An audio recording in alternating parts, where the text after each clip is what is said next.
Duy sesimizi. Bu hikaye gerçek. Yaz bunu.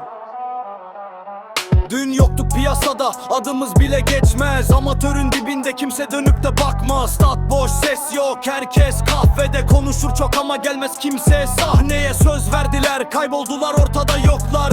Menfaat bitince döndüler sırtlar. Bu şehirde yükü çeken hep aynı adam. Sahipsiz dediler, sandılar bitti tamam. Ama biri çıktı dedi buradayım ben. Yükü aldı sırtına geri adım yokken. Önünü kestiler, kurudular düzen ama o bozmadı çizgiyi, yürüdü aynen. Bingöl dimdik, yıkılmadık, ayaktayız tek tek. Şampiyon tek gerçek, yaz bunu her yere Bingöl tek. Bingöl dimdik, bu şehir geri döndü direkt. Şampiyon tek gerçek, Bingöl Spor en büyük nem.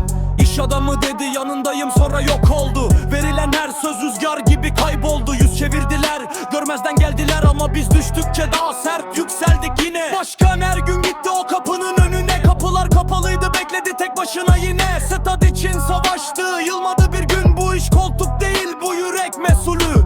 Yukarıdan cezalar yağdı, sebep yok, sahada adalet yok. Düdükler hep şok ama biz pes etmedik, bu daha net. Direne direne yazdık bu memleket. Şimdi herkes burada, stat dolu ses var.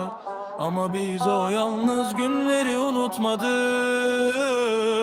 Bingöl dimdik, yıkılmadık, buradayız tek tek. Şampiyon tek gerçek,